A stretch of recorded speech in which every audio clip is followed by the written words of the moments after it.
Why are we studying Revelation? Well, for many people, the Bible seems like a puzzle box.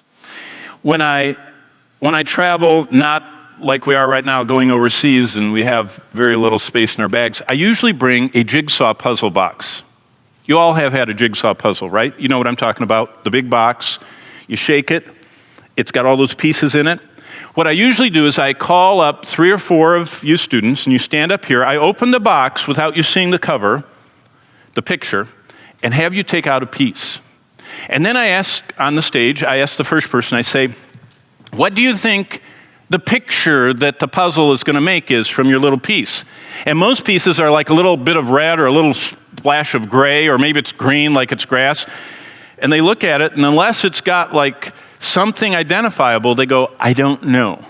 It's like gray. And this person will say, gray? My piece is brown. And the next one of the jigsaw says, well, my piece is white. It's clouds. And I say, well, how do you know what the puzzle is? And then I turn over the box and I show the cover. And once you see the big picture, all those individual 31,000 little pieces of your jigsaw puzzle make sense.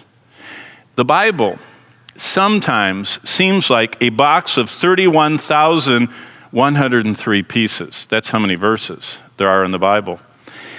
How do I teach the Bible? There are 2 methods. Okay? The first method, and if you've gone to church very long, you've probably seen this, is called the textual method.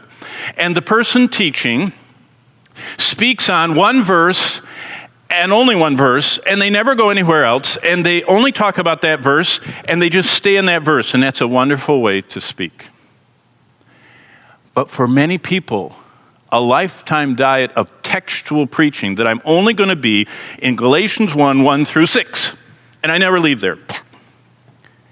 All of a sudden, that message becomes like a jigsaw puzzle piece because you don't know how all those anathemas against the unbelieving, people that have gone away from the grace of the gospel fits in the big picture.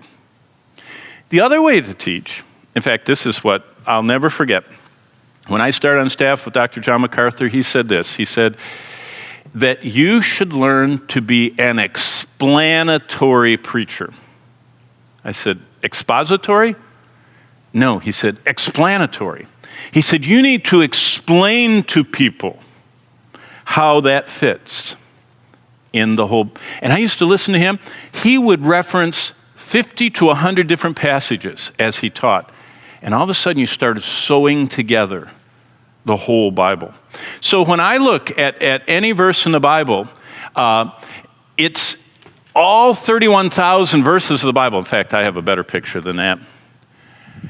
Every verse of the Bible has the weight of all 31,000 other verses, all 1,189 chapters, all 66 books pressing on it. You cannot pull any verse out without feeling the weight of all of it.